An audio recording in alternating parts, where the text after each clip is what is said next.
आज मैं आपको कौवा कौवी के जोड़े और एक सांप की कहानी सुनाऊंगी जो हमें बड़े से बड़े संकट से लड़ने की हिम्मत देगी। एक जंगल में एक बहुत पुराना बरगद का पेड़ था। उस पेड़ पर घोंसला बनाकर एक कौवा कौवी का जोड़ा रहता था। उसी पेड़ के खोखले तने में कहीं से आकर एक दुष्ट सर्प रहने लगा। हर मौसम आने पर कौवी घोंसले में अंडे देती और दुष्ट सर्प मौका पाकर उनके घोंसले में जाकर अंडे खा जाता। एक बार जब कौवा व कौवी जल्दी भोजन पाकर शीघ्र ही लौट आए तो उन्होंने उस दुष्ट सर्प को अपने घोंसले में रखे अंडों पर झपटते देखा। अंडे खाकर सर्प चला गया। कौवे ने कौवी को ढांढस बताया, प्रिय हिम्मत रखो, अब हमें शत्रु का पता चल गया है, कुछ उपाय भी सोच लेंगे।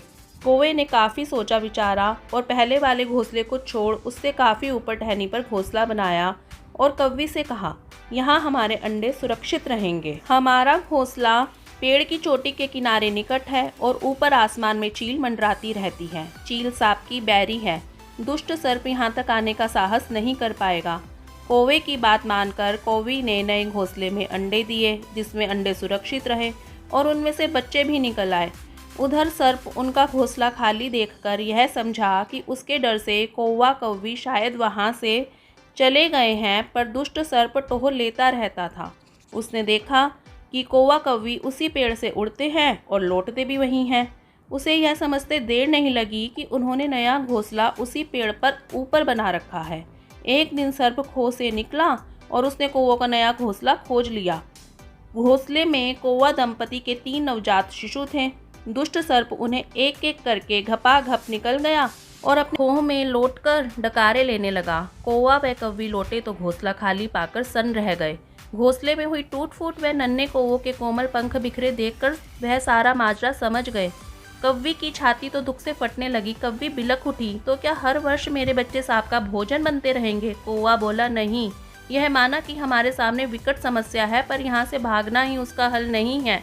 विपत्ति के समय ही मित्र काम आते हैं। हमें लोमड़ी मित्र से सलाह लेनी चाहिए।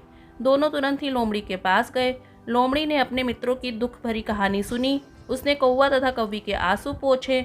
लोमड़ी ने काफ़ी सोचने के बाद कहा, मित्रों, तुम्हें वह पेड़ छोड़कर जाने की ज़रूरत नहीं है। मेरे दिमाग में एक तरकीब है जिससे उस दुष्ट सर्प से छुटकारा पाया जा सकता है।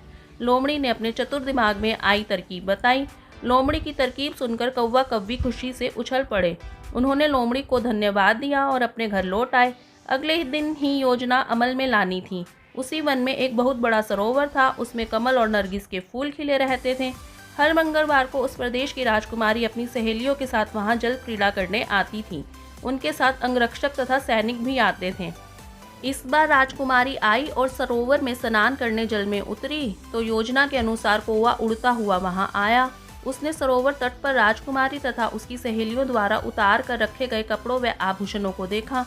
कपड़े के ऊपर राजकुमारी का प्रिय हीरे व मोतियों का विलक्षण हार रखा था। कौवी ने राजकुमारी तथा सहेलियों का ध्यान अपनी ओर आकर्षित करने के लिए काँव काँव का शोर मचाया।